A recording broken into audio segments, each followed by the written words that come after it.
O nosso estudo começa lá em Lucas, no capítulo 11, versículo 14, né?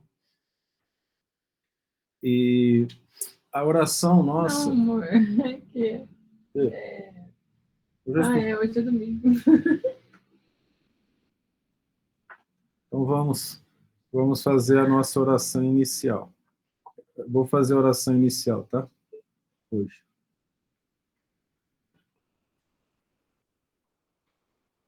Querido Senhor Jesus, Mestre amado, tenhamos a educação de seguir-te os conselhos, considerando o ser mais belo, que em nome do Pai veio até nós, trazer o próprio Pai, tenhamos a decência de ouvir-te, de ler e estudar-te.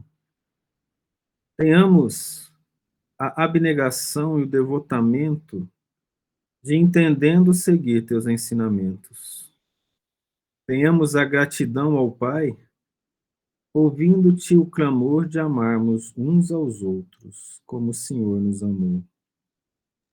Entendamos que depois de todo o sofrimento e amargura que passaste, tuas últimas palavras foram para nos perdoar porque não sabíamos o que fazíamos.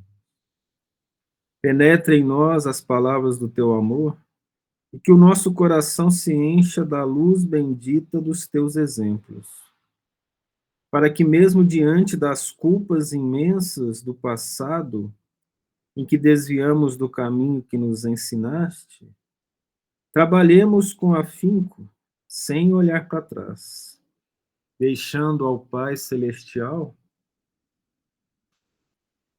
a responsabilidade de nos conduzir ao resgate, pois não temos condições de conhecer o que fomos, pois ainda nem nós nos conhecemos muito bem.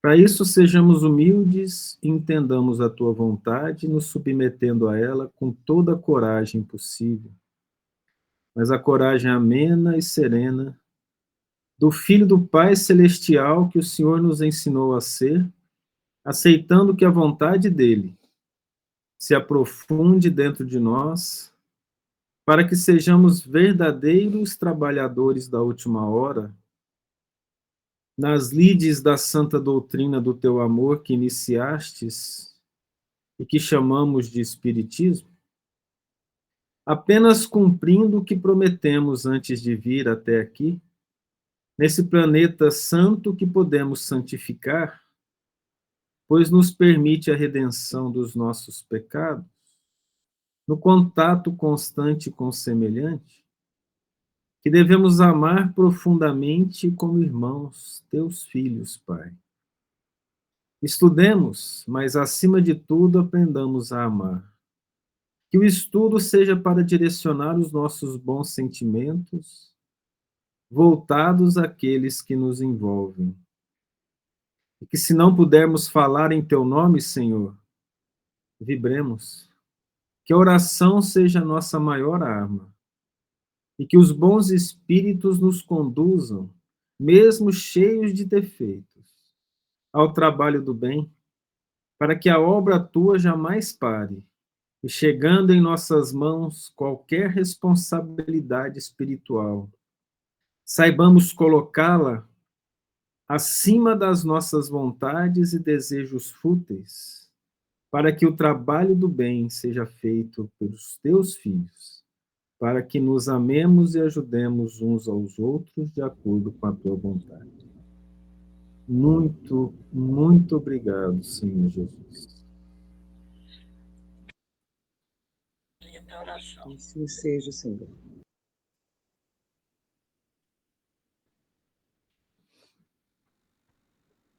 Boa noite, Amanda. Oi. Eu vi aqui, eu falei boa noite para todo mundo. Ana Paula Bonde, boa noite. Não tinha visto que você entrou. Boa noite, tá? Boa noite. Estou olhando aqui um por um. Falei para todos. Talvez por Gilvan, né, Michele? Deve estar aí do lado. Se não tiver, fala boa noite quando você conversar com ele. Todos estão vendo aqui? Sim. Então, continuando, né? Depois que Jesus falou que a gente, sendo mal, recebe coisas boas de Deus, ele estava expulsando um demônio, do qual era mudo. O qual era mudo. Assim, o demônio não era mudo, né? O demônio não deixava aquele que ele entrou em contato falar. E aconteceu que, saindo o demônio, o mudo falou. E maravilhou-se a multidão. Porque não tem jeito do espírito ser mudo, vocês concordam comigo, né? Ou não? Não? O espírito fala tudo, mas a comunicação também é pelo pensamento, né? Fazer um espírito mudo é problemático. Nós não temos espírito mudo, até onde nós sabemos. Agora, veja que maravilha, expulsar demônio. Alguém aqui já expulsou um demônio? Alguém já viu expulsar um demônio?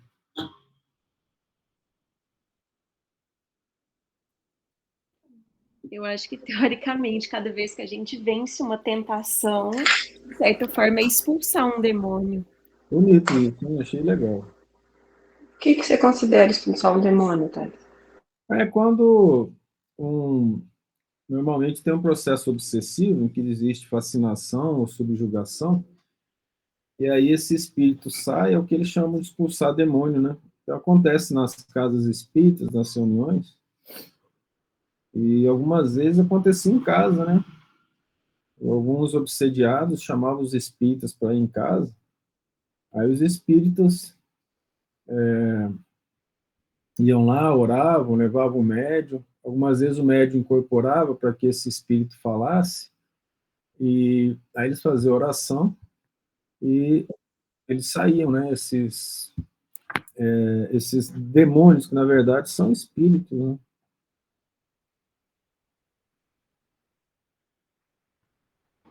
Você parou de compartilhar, não sei se é isso que você quer. Tô querendo compartilhar outra coisa. Então, expulsar o demônio. Oi. Deixa eu falar uma coisa antes de você passar. Quando você falou se existe espírito mudo, primeiro eu concordei. Depois eu lembrei que uma vez na sessão lá em Araçatuba, eu senti a presença da entidade, mas ela não falava. Eu não conseguia acessar os pensamentos dela. E aí, eram duas crianças.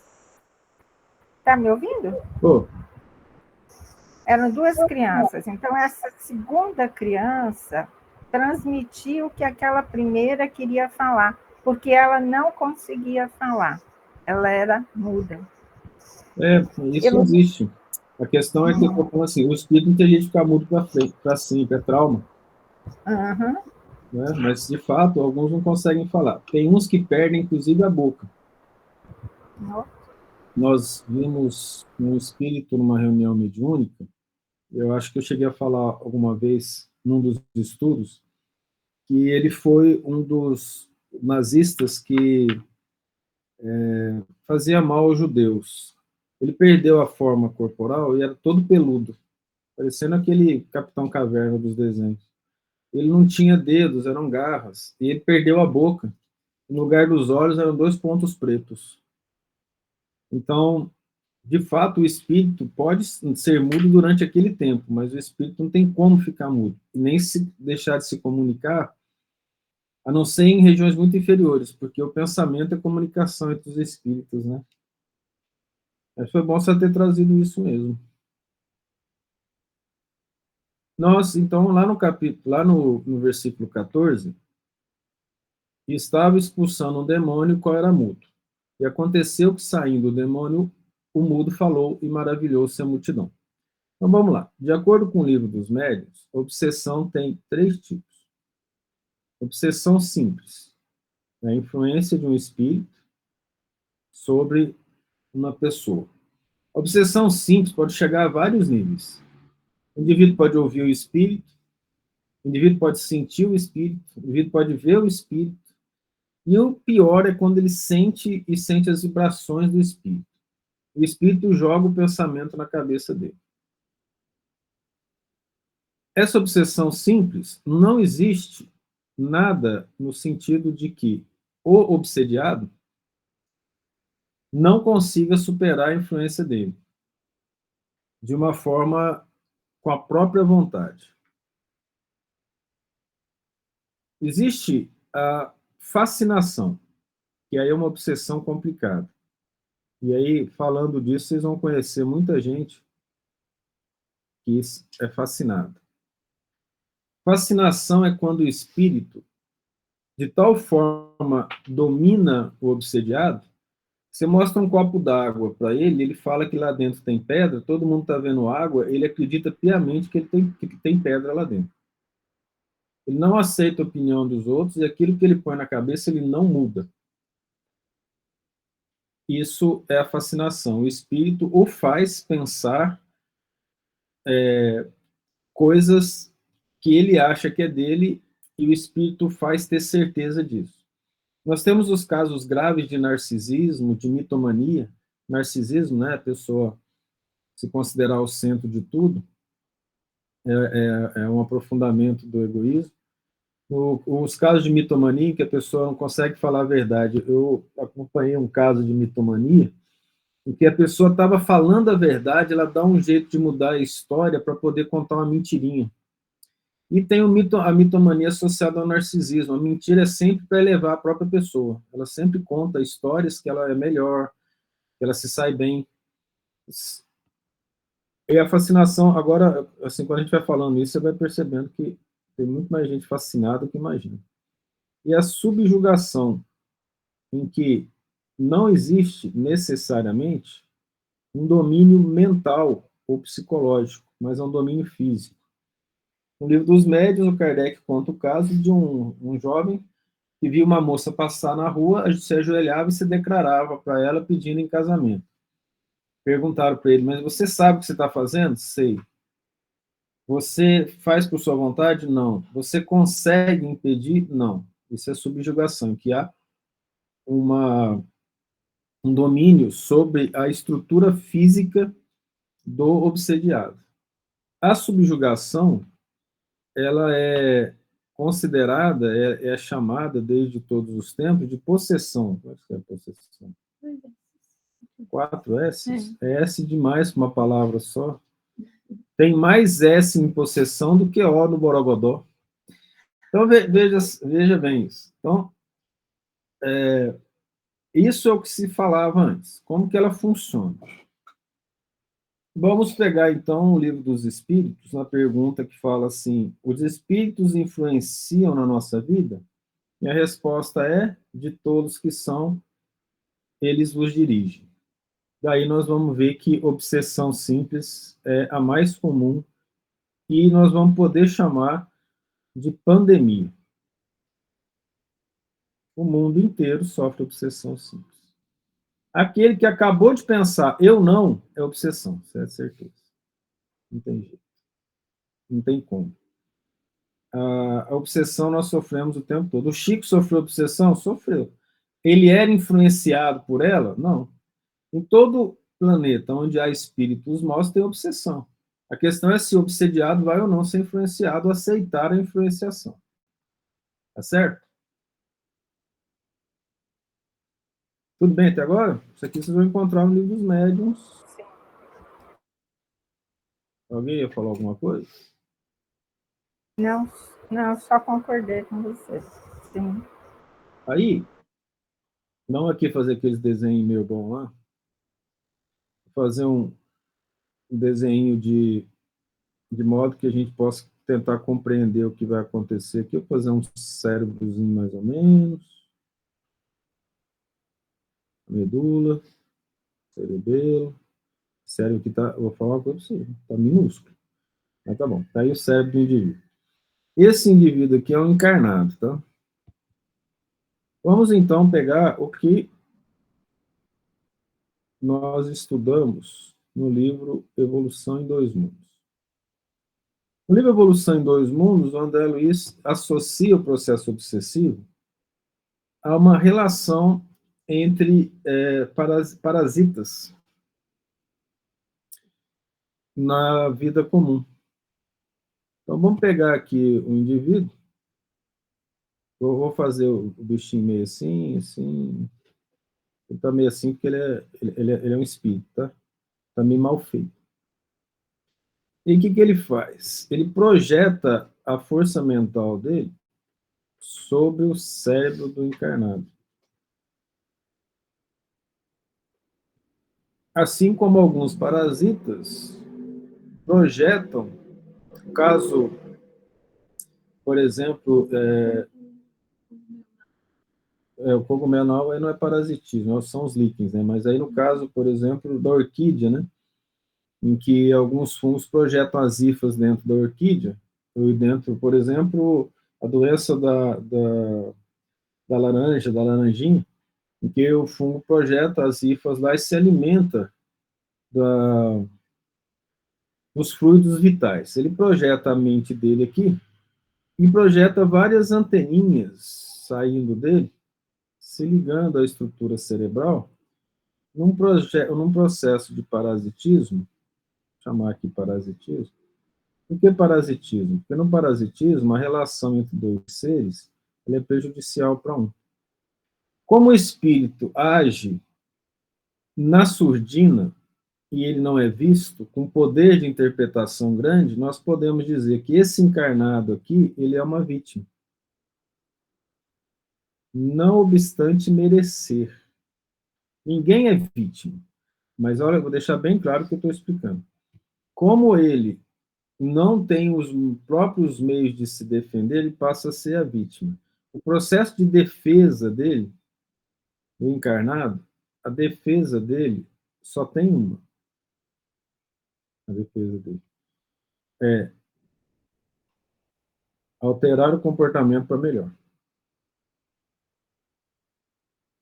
Como nós temos como base no Espiritismo que toda alteração de comportamento que já existe na alma é para melhor, porque não existe evolução, é para melhor. Esse alterar o comportamento, então, significa crescimento moral, primeiro, e intelectual, estudo.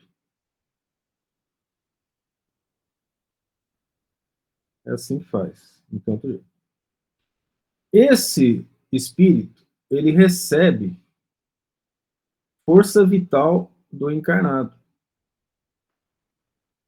E o encarnado, por sua vez, recebe também força vital desse espírito. Mas não é força vital, é o tipo de energia. A ponto que nós vimos no livro do André Luiz, que se remover alguns obsessores, de tão ligado que ele está no obsediado, o indivíduo pode falecer. Então, não é aconselhável tirar, porque ele pode falecer. Então, ocorre uma troca, né? E esse parasitismo aqui, ó, está associado à absorção de fluido vital. O que acontece se ocorrer a absorção de fluido vital? Diminui a vitalidade. A pessoa tende a ficar cansada. Thales, Oi. por que ele faz essa absorção? Ele sente a necessidade de estar perto dos encarnados por várias razões. Então, ele pode estar por ódio, ou seja, porque o encarnado fez mal para ele, por ignorância, não sabe que está obsediando, ele chega perto da quem que ele acha que é amigo, ou que pensa como ele, e naturalmente ele se liga por um processo automático, ele nem percebe que está fazendo isso, por rebeldia,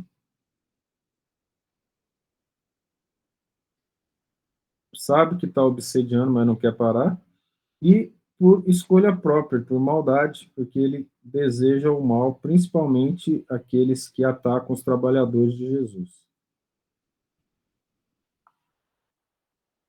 Aí o obsessor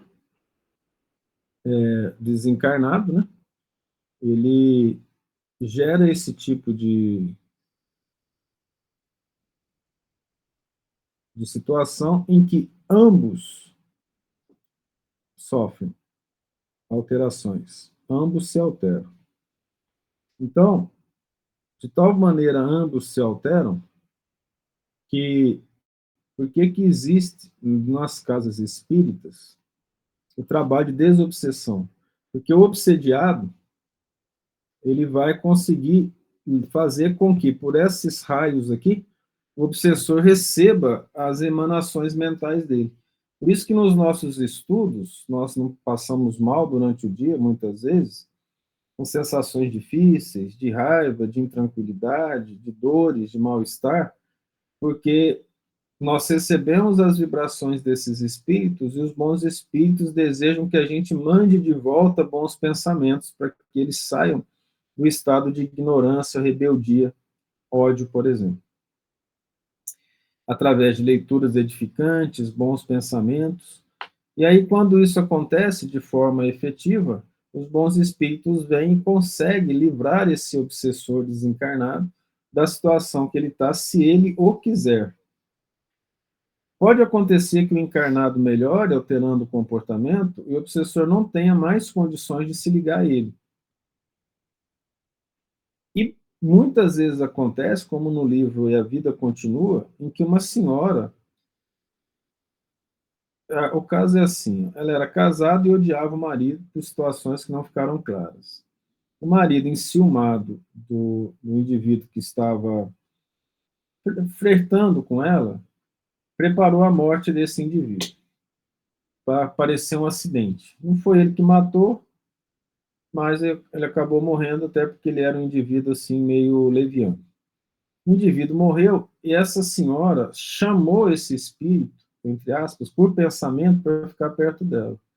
E aceitou a obsessão porque ela amava esse indivíduo que era leviano. E esse indivíduo leviano, não tendo encontrado lugar na família dele para fazer obsessão, porque as pessoas não estavam se ligando a ele, encontrou nessa pessoa alguém que ele pudesse viver vampirizando, e os dois trocando energias, a ponto de namorarem quando ela saía do corpo. Isso não está claro, não, está nas entrelinhas do livro. Mas isso aí nós sabemos que existe. Então, existe essa relação de obsessor-obsediado, ela é bastante complexa.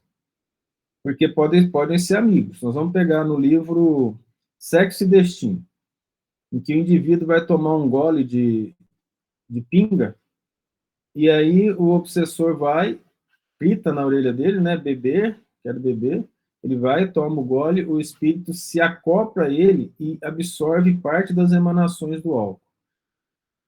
Aí o outro que estava perto também falou que quer beber, o indivíduo foi e bebeu. Isso vale como beber socialmente. Deixar isso bem claro, tá? Não sou eu que estou falando, porque uma vez um amigo ficou chateado porque nós falamos isso e ele achou ruim porque ele falou que bebia socialmente, mas não foi eu que estou falando, não, está lá no livro, é só ler, tá?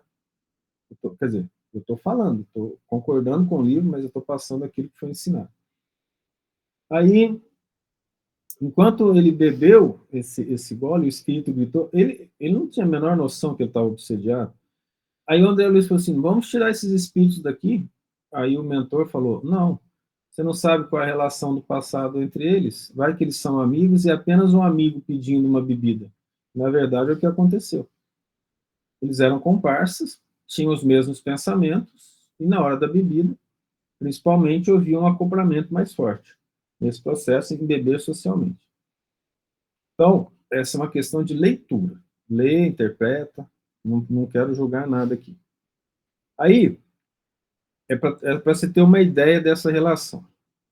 De acordo com André Luiz, desde quando o homem primitivo desencarnava, com medo das belezas e da imensidão da eternidade, ele procurava nas pessoas familiares em que eles choravam a perda, a companhia espiritual, gerando essa simbiose, desde muito tempo atrás, tendo sido ela, de certa forma, importante no auxílio das ideias, no auxílio do crescimento intelectual da humanidade. No entanto, vamos voltar aqui no processo de fascinação, vou passar um pouco da experiência para vocês. Eu tinha um aluno, muito tempo atrás, que os colegas achavam que ele era muito inteligente, porque ele falava muito, falava as coisas. Eu lembrei daquela época, eu era médio desde criança, eu tinha 19 ou 20 anos quando eu dei aula para ele. Aí ele estava conversando, parou a minha aula e fez uma pergunta. Eu olhei para ele, os espíritos me falaram, olha, ele está com o obsessor conversando, na verdade é o obsessor que está falando. Aí eu olhei e falei assim, olha, você não prestou atenção para fazer a pergunta, porque ela não tem sentido, mas eu vou te responder. Respondi. Ele ficou nervoso, passou até ódio por mim.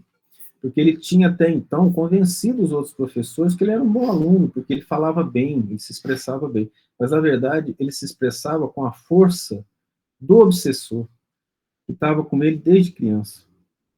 E ele achando que era ele, na verdade, ele estava obsediado, eu acho que é obsidiado que escreve.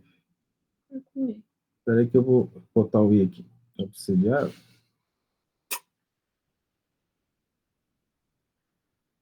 Ele acaba emanando os pensamentos do desencarnado, achando que é dele.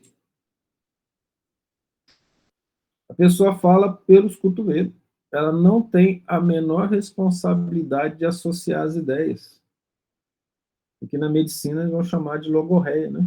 O indivíduo é logorreico. Ele fala, mas ele não está comprometido em falar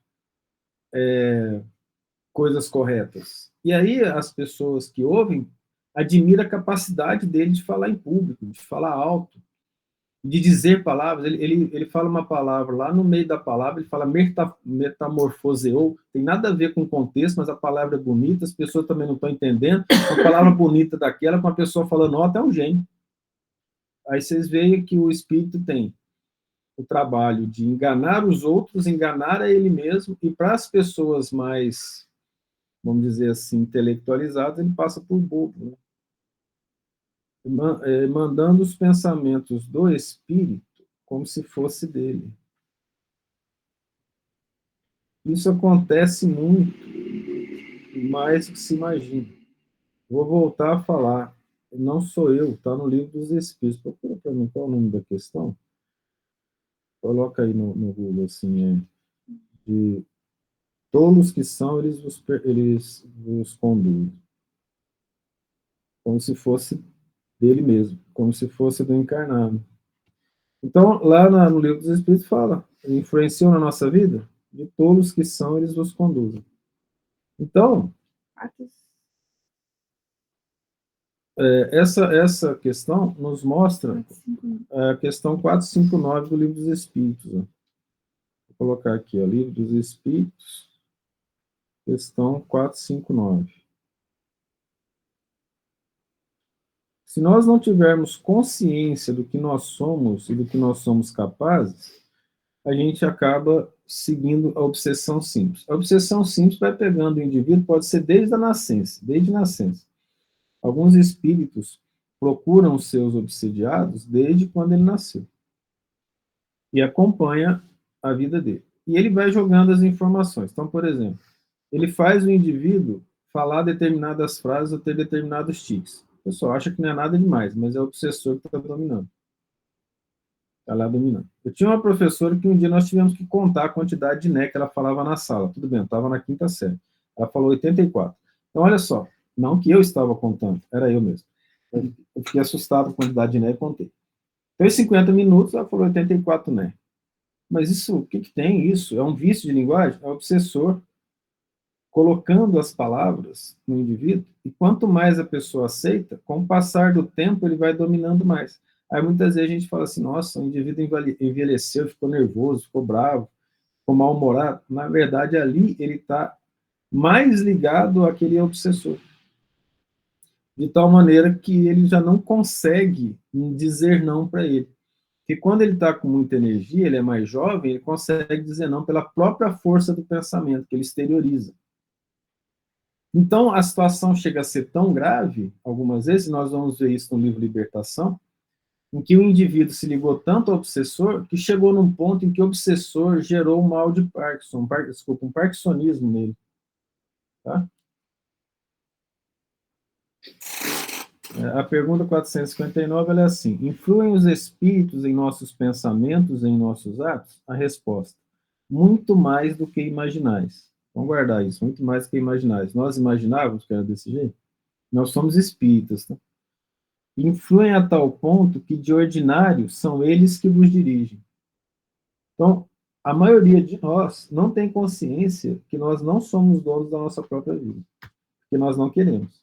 Porque para assumir os nossos pensamentos, requer uma força de vontade muito grande, estudo e moral. Aí a gente assume. Mas a pandemia mundial, já desde quando o mundo é mundo, chama obsessão. As pessoas são conduzidas pelos obsessores. A população de espíritos desencarnados é 3 vezes a de encarnados. Como a maioria da população não é boa, então a maioria está ligada aos processos de obsessão. Se 1/3 é bom, sobrou, vamos colocar 1/4 é bom, sobrou ainda 2 vezes mais a população da Terra para poder agir na obsessão. Se metade de 4 tem 1 para 1, pelo menos, de grupos de obsessão. Então a perseguição acaba sendo muito grande. Por que eles fazem isso? Porque eles querem que a gente não evolua e fique como eles. Eu já falei isso várias vezes aqui, de uma maneira mais sutil, que foi assim, eu falei assim, me lembro até que a Amanda participou da conversa, pode trazer, filho. Que foi, nós falamos sobre apagar relógio, né? Apertar a campainha, aquele negócio. Sozinho a gente não faz. Mas com mais gente junto a gente faz. Então os obsessores... Ah, eu lembro. Lembrou disso? Os obsessores, eles juntam em grupos e fazem com que a população e certas pessoas façam coisas que elas não fariam sozinhas. O indivíduo, quando ele está com o obsessor dominando, ele se sente corajoso, ele fala em público. Alguns procuram tanta obsessão, na minha época, lá em Piuí, tinha muito disso. Os rapazes viviam bêbados, porque eles não conseguiam conversar com as moças, a timidez deles tinha deixado. Aí eles procuravam facilitar a obsessão. Vocês sabem qual que é o principal meio para facilitar a obsessão, mais comum para todos, que pode ser comprado em qualquer lugar? Álcool. O álcool, eu escrevi isso no artigo há mais de 15 anos atrás, ele é a pior droga que tem. A pessoa fala, nossa, mas o resto não faz mal? Acontece que ele faz mais mal do que todos. Por quê? O indivíduo bebe e ele é violento com a esposa, ele bate na esposa, ele bate no filho, ele usa arma, ele pega o carro e mata várias pessoas no acidente, ele gera um distúrbio social muito grande. Então, nós não estamos falando somente do processo físico do álcool, não é isso. Aí nós não podemos falar isso. Nós estamos falando da influência física, mental, psicológica, social do álcool na sociedade. Então, as pessoas procuram facilitar a ação do obsessor, que gera coragem para o indivíduo. Tem muita gente que bebe para ter coragem. Então, daí, você vê que nós buscamos o processo obsessivo. Isso que eu estou falando é muito grave, eu sei disso, mas eu acho que o nosso grupo já tem maturidade suficiente para absorver esse tipo de informação. Você vai encontrar essa informação, como nós falamos, no livro Evolução em Dois Mundos, em mais detalhes, no capítulo 14 e 15. O capítulo 15 chama Vampirismo Espiritual. Lá vai ser encontrado essas informações, nós estamos passando até com mais detalhes. Então, o que acontece conosco? Se nós não tomarmos conta da nossa vida de forma séria, decidida, nós vamos empurrando com a barriga. Thales, o indivíduo fica mais suscetível à obsessão no momento em que ele está... Aumenta essa ligação, facilita no momento em que ele faz uso de bebida alcoólica? Sim, não só o álcool, mas as drogas ilícitas em geral, todas. Elas fazem isso. Elas facilitam a ligação. Assim como tem medicamento que corta a ligação do obsessor. Os ligamentos antidepressivos, por exemplo, eles diminuem o efeito do obsessor sobre a mente do indivíduo. Os benzodiazepínicos diminuem o metabolismo e a força do indivíduo, de tal forma que o espírito sente também. Você dá um medicamento para o encarnado, o desencarnado fica meio abobado também, mas ele acostuma com o tempo. Então, tem medicamentos que cortam esse processo, não definitivamente, porque se o encarnado não quiser, não melhora, as doenças mentais, elas têm essa característica. Ela depende, primeira coisa que todo médico, neurologista e psiquiatra e psicólogo deveria perguntar para os pacientes é: você quer melhorar? E se ele falar não, não tem medicamento que resolva. Não há o que faz. Resolve durante um tempo, ele vai voltar. Então, se você quer melhorar, você precisa mudar o comportamento. Se você aceitar mudar seu comportamento, aí sim o medicamento auxilia bastante, a psicoterapia auxilia bastante, e é preciso que o indivíduo se ligue a Deus para vencer esse processo obsessivo. Não é algo simples de fazer. Mesmo você não deixando os espíritos influenciarem na vida, no geral, as vibrações que eles mandam, os trabalhadores do Cristo, que se assumem trabalhadores do Cristo, são muito fortes, muito difíceis. E mais cedo ou mais tarde acaba influenciando negativamente.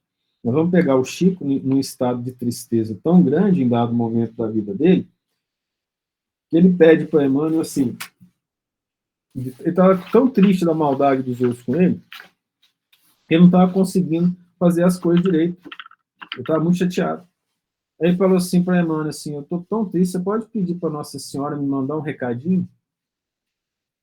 Aí ela escreveu e o Emmanuel entregou o bilhete espiritual para ele, escrito: tudo passa, isso também vai passar. Ele falou que leu aquilo, ficou feliz, se sentiu muito feliz com aquilo e esperou. Mas vocês acham que ele estava assim por quê? Por a quantidade de vibrações pesadas que ele recebia de todo mundo. O Chico era um trabalhador do Cristo. E não tem trabalhador do Cristo que não seja perseguido. Vocês podem, por favor, voltar lá na lição que nós mandamos hoje? De João Evangelista? Está lá, está no nosso grupo. Que eu mandei agora no grupo. Vou ler aqui, ó. Qualquer que comete pecado também comete iniquidade, porque o pecado é iniquidade. Então, aquilo que se chama iniquidade na Bíblia é pecado, tá? Eu já tinha falado isso antes, mas aqui fica com uma citação de João. Porque esta é a mensagem que ouviste desde o princípio, que nos amemos uns aos outros. Meus irmãos, não vos maravilheis se o mundo vos odeia. Nós sabemos que passamos da morte para a vida, porque amamos os irmãos. Quem não ama seu irmão permanece na morte. Não vos maravilheis se o mundo vos odeia. Qual o significado disso? Não vos maravilheis que o mundo vos odeia. Você acha que esse mundo é só encarnado ou desencarnado? Aqui ele está falando daqueles que seguem Jesus. Não vos maravilheis que o mundo vos odeia. Então, seguindo Jesus, o mundo vai odiar naturalmente. Eu sempre falo para ler o livro Renúncia. Lá vocês vão entender bem essa situação da perseguição que é feita ao Alcíone. Nenhum mal ela fez. O próprio Cristo não fez, mas lá a situação está clara. E Emmanuel explica toda aquela situação dela de um espírito superior que veio à Terra e perseguiu. Vocês acham que os encarnados fazem isso, os desencarnados não vão fazer? Sendo que os desencarnados são assim...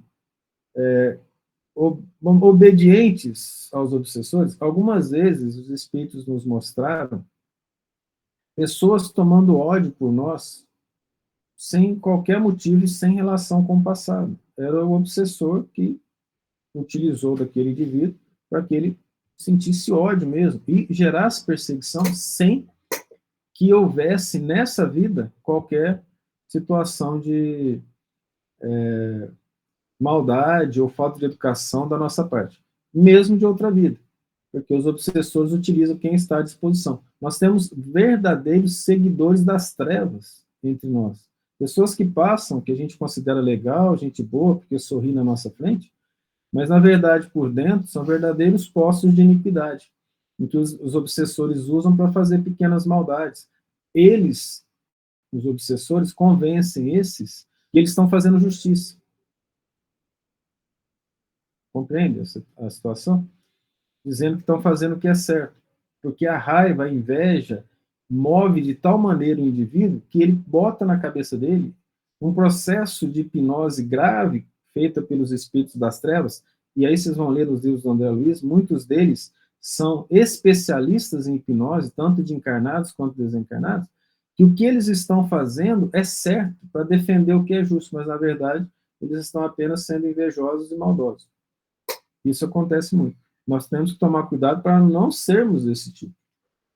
Por isso que nós temos que se bater numa face e mostrar outra. Então, por exemplo, qualquer atitude que nós fazemos que vai contra a igualdade ou amor ao próximo é iniquidade. Toda iniquidade é pecado, e todo pecado facilita o processo obsessivo. Nós não temos como não errar nesse momento da nossa evolução, devido à nossa inferioridade, mas nós temos como não errar por maldade. Isso sim. E não cometer um erro com o desejo de satisfação das nossas ideias egoístas. Mas nós podemos cometer erro porque nós perdemos a paciência, porque aquilo nos indignou bastante. Nós cometemos erros porque nós, pensando em agir certo, acabamos fazendo coisas erradas. Nós, muitas vezes, julgamos as pessoas porque nos feriu um certo grau de maldade, né? Que é característico da nossa inferioridade, mas quando a gente pensar direitinho não vai ser aquilo. A questão é agir com a certeza de que está fazendo a sua própria vontade, porque as coisas não aconteceram do jeito que a gente queria, aí sim passa a ser algo que facilita muito o processo obsessivo. Isso tudo vocês vão encontrar nos livros que nós citamos. Lendo os livros do André Luiz, até a Bíblia você vai ler isso. Então, aqui nós temos lá no versículo 14, ele estava expulsando o demônio ao qual era mudo. Quem consegue expulsar o demônio? Tem que cortar isso aqui. E esse indivíduo tinha condições de ser curado, porque se a ligação fosse muito forte, ele não sobreviveria. Então, para cortar essa ligação aqui, só tem uma coisa que o Kardec fala bastante: a autoridade moral.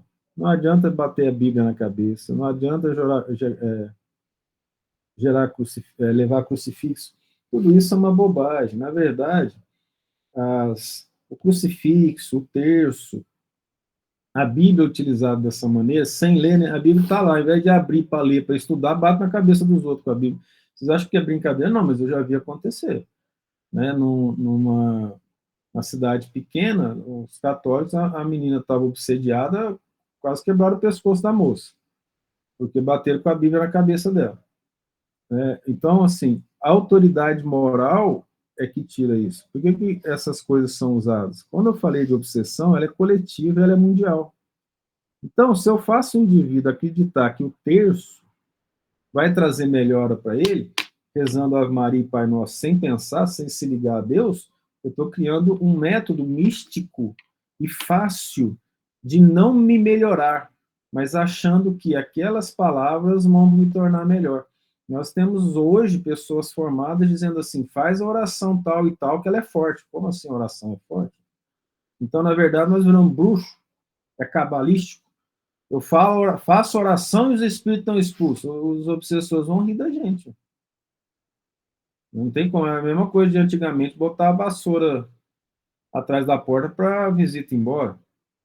Então, nós temos que ter um pouquinho de seriedade em relação às nossas responsabilidades espirituais com os entendimentos que a doutrina espírita nos traz. Tudo que nós colocamos aqui é baseado na literatura espírita. E aí, acreditem que não tem nada que eu estou falando aqui que eu não tenha passado por ela em termos de experiência e de vida. Tudo. Autoanálise, buscar bons pensamentos, a luta é muito grande. Eu estava, em determinado momento da minha vida, lutando para ser melhor, tentando entender a situação, e nessa luta eu percebi os espíritos trabalhando contra o meu próprio pensamento, me dizendo coisas que são verdadeiras abominações. Utilizando situações para encher meu ego, e eu percebendo que era o ego que era inflado, lutando contra ele, com bastante força, cansa, esgota.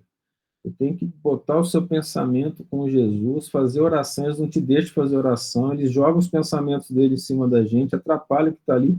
Eu falei para vocês isso de uma outra maneira, outras vezes, dizendo que eu orava pedindo a Deus para me ajudar para fazer oração. Eu fazia uma pré-oração, silenciando, tentando acalmar, pedindo ajuda aos bons espíritos, para depois fazer uma oração mais profunda. Tamanho processo obsessivo. Pode achar assim: eu não tenho isso. Quantas vezes vocês já tentaram fazer oração e não conseguiram?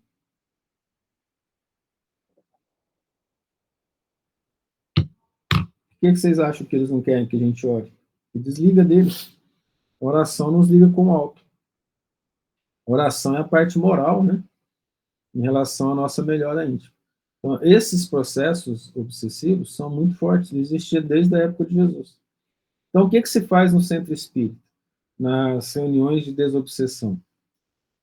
Desobsessão. Vai lá o obsediado para ser tratado, conversa com ele, um médium acaba incorporando o espírito de forma controlada pelos espíritos do bem, o espírito fala, desabafa, é uma sessão de terapia, é uma psicologia, é uma psicoterapia rápida, só que é rápida com um processo muito eficiente. Telas são colocadas na frente, imagens da mãe daquele espírito é colocado, imagens do passado dele, o orientador da reunião está recebendo as luzes do alto, as vibrações do bem estão penetrando lá, o indivíduo teve um pouco de arrependimento, o laço é cortado, e ele consegue, o obsediado, sair dessa situação. Já na obsessão simples, nós não precisamos ir lá. É o trabalho de todo dia, de melhora íntima. É o trabalho de redenção espiritual. Isso é muito importante, esse trabalho de redenção espiritual. Para a gente poder compreender esse processo de melhora íntima. É uma questão de opção nossa. Nós podemos optar, né? E fazendo a opção, o trabalho é árduo. E nós somos enganados principalmente naquilo que a gente mais gosta. Se eu sou vaidoso, eles pegam na minha vaidade. Se eu sou orgulhoso, no meu orgulho. Se eu sou invejoso, na minha inveja. Eles sabem muito bem trabalhar. Por que Deus deixa isso? Porque Deus quer que a gente seja perfeito. Sede perfeitos como o vosso Pai Celestial é perfeito. Nós só vamos conseguir chegar no nosso céu quando nós vencermos todas essas tentações. Não tem meio termo em relação a isso.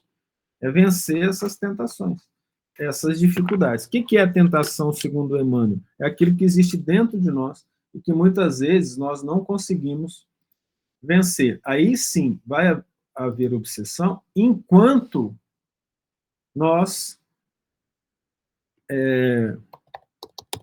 tivermos dentro de nós os valores alterados pelos vícios. Aí, se nós assumimos dentro do Evangelho segundo o Espiritismo, tem a missão dos espíritas. Essa missão dos espíritas, que está no Evangelho segundo o Espiritismo, essa lição, eu vou ler aqui para a gente, está no capítulo 20, no item 4. Eu vou colocar aqui, porque a missão do espírito é a missão de qualquer um que assumiu ser espírito em determinado momento. O Evangelho segundo o Espiritismo, missão dos espíritas, a tradução de Guilherme Ribeiro, 131ª edição da Federação Espírita Brasileira. Missão dos espíritas. Não escutais já o ruído da tempestade que há de arrebatar o velho mundo e abismar no nada o conjunto das iniquidades humanas? Veja que eles falam a linguagem da Bíblia com um teor profundo, para quem quiser aprofundar na mensagem, conseguir. Nós acabamos de ler que a iniquidade é o erro, é o pecado. Bendizei o Senhor, vós que haveis posto a vossa fé na sua soberana justiça. E que novos apóstolos da crença revelada pelas proféticas vozes superiores ides pregar o novo dogma da reencarnação e da elevação dos espíritos, conforme tenham cumprido bem ou mal suas missões e suportado suas provas terrestres. É preciso suportar as provas, com amor e ao mesmo tempo trabalhar. Mas não vos assusteis. As línguas de fogo estão sobre as vossas cabeças. Lembrando lá o Pentecostes, né? Que as línguas de fogo desceram sobre... Os espíritos desceram sobre os discípulos do Cristo, cada um falava na sua própria língua e todos entendiam na sua própria língua. Ó verdadeiros adeptos do Espiritismo, é o que nós devemos pensar, se nós somos de fato. Se não somos, oportunidade agora. Ser. Podemos voltar até para Hamlet, né? Lá do Shakespeare. Ser ou não ser? Eis a questão. Então, somos ou não? Essa é uma pergunta filosófica de cunho individual muito profundo. Sois os escolhidos de Deus. Ide e pregai a palavra divina. Como é que é pregar a palavra divina? É chegada a hora em que deveis sacrificar a sua propagação, os vossos hábitos. Vocês têm que mudar os nossos hábitos. Eles não são bons. Então, isso aqui, ele acabou de falar, luta contra a obsessão, muda seu comportamento. Os vossos trabalhos, porque o trabalho que nos foi dado aqui na Terra foi Deus que deu. Você acredita em Deus e acha que você recebeu por mérito próprio, eu vou falar, desculpa a sinceridade, você está enganado. Nós temos os nossos méritos, mas ter ou não determinada quantidade de recursos na Terra é obra de Deus. É Deus que decide se nós vamos ter ou não, porque tudo vem dele. As vossas ocupações fúteis. Então nós precisamos trocar, começar a trocar, ficar vendo anime no tablet ou no computador e mandar mensagem nos WhatsApp para ajudar as pessoas, fazer alguma coisa que ajuda. Falar anime, porque eu acertei o Manuel encher aqui, eu estou falando para todos os jovens, porque na minha época existia He-Man, Mickey Mouse, hoje tem anime, para todo lado, né? Que é esses desenhos japoneses. Que está cheio de maldade, sexualidade e violência. Isso é uma crítica que eu estou fazendo bem clara. Quem me conhece, eu faço essa crítica. Em determinado momento, lá na minha casa, em Alfenas, né? Estou lá meditando sobre essa questão de anime, e os espíritos nos mostram que à noite os obsessores, grupos de obsessores, se vestem num cosplay semelhantes aos animes japoneses e passam levando os jovens para as festas espirituais. Eu não preciso dizer como é que elas são regadas. Ide e pregai. Convosco estão os espíritos elevados. Certamente falareis a criaturas que não quererão escutar a voz de Deus, porque essa voz as exorta incessantemente à abnegação. Quantas pessoas, gente, não assumem a responsabilidade de se ligar a Deus, porque ela não quer ser abnegada, ela quer continuar a vida dela, ela não quer mudar o comportamento dela. E nós somos assim, de certa maneira, num grau maior ou num grau menor. Eu gosto do meu jeitinho, eu gosto de ter meus horários, eu gosto de ter minhas festas, eu gosto de ter minhas bebidas, eu gosto de ter minhas viagens, eu gosto de ter minhas coisas, e eu não quero Deus agora. Opção. Mas pobre daqueles que estão ouvindo isso agora, porque a responsabilidade aumenta. Pregareis o desinteresse aos avaros, a abstinência aos dissolutos, a mansidão aos tiranos domésticos, como aos déspotas. Palavras perdidas, eu sei, mas não importa. Faz-se mister, regueis com os vossos suores o terreno onde tendes de semear. Porquanto ele não frutificará e não produzirá, senão sob os reiterados golpes da enxada e da charrua evangélicas. Ide e pregai. A gente vai pregar e não tenhamos a esperança de receber agradecimentos. Não tenhamos a esperança de gratidão. Não tenhamos a esperança que as pessoas vão mudar do jeito que a gente quer. Porque Deus deu livre-arbítrio a cada um. Cada um tem o seu tempo. Mas é necessário que cada um de nós coloque dentro de nós o pensamento profundo do que nós queremos ser, de quanto nós queremos trabalhar para Jesus, para Deus. Se eu levo Deus a sério, eu sou coerente. O que eu estou fazendo todo dia para me aproximar de Deus? Ó todos vós, homens de boa fé, conscientes da vossa inferioridade em face dos mundos disseminados pelo infinito.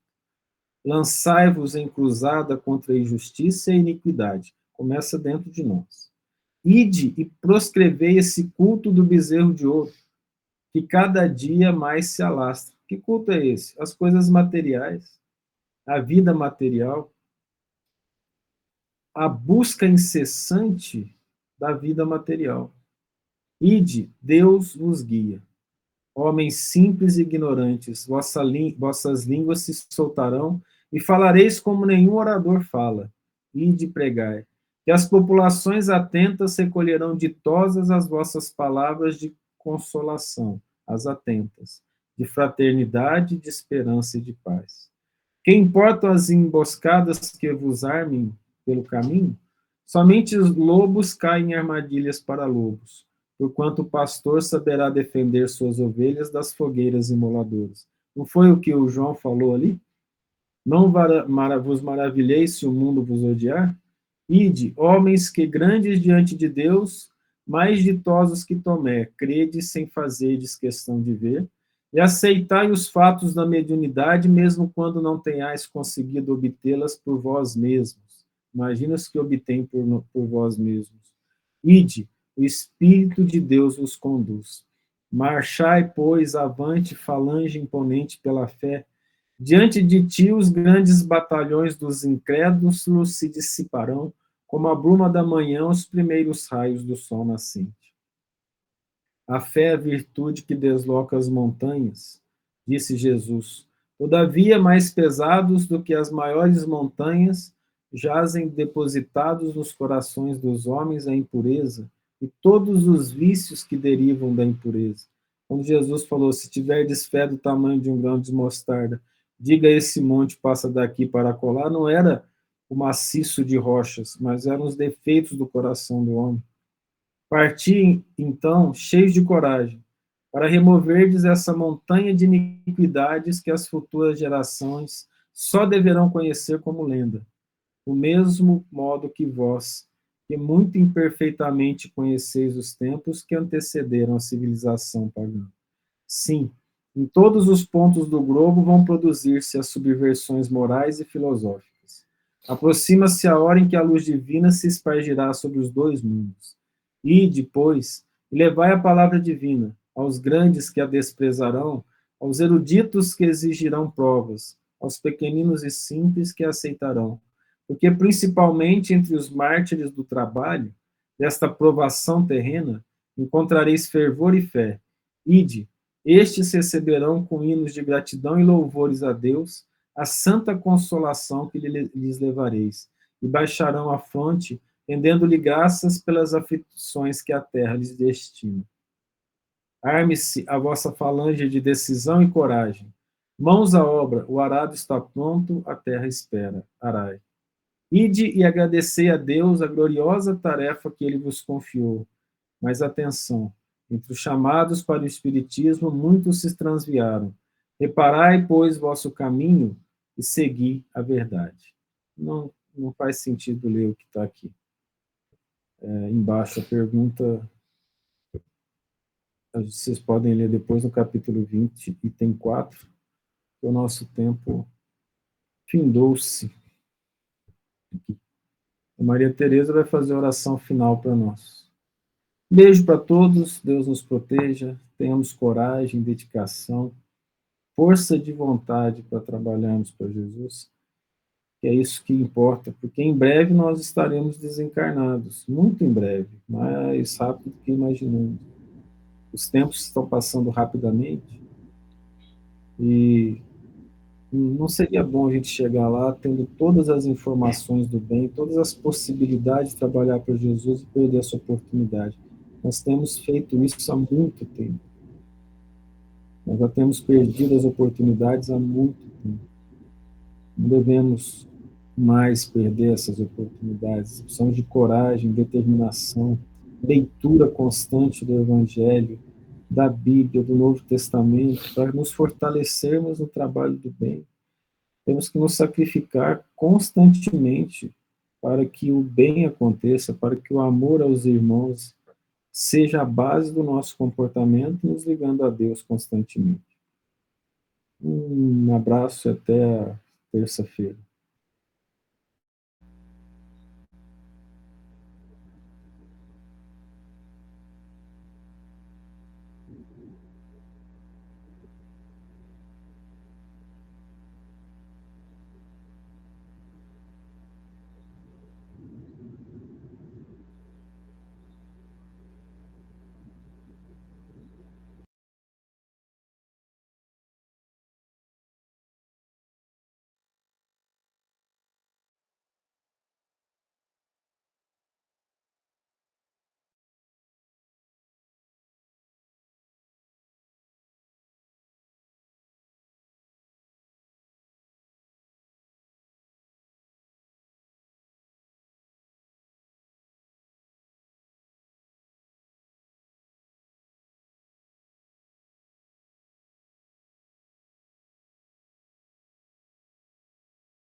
Parabéns, Maite.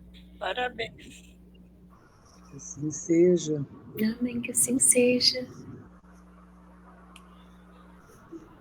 Boa noite, boa Boa semana noite, para amigo. todos. Boa noite. Então, Tá. Boa noite, fique com Deus. Com Deus, boa Boa semana. noite para todo mundo. Boa semana, viu?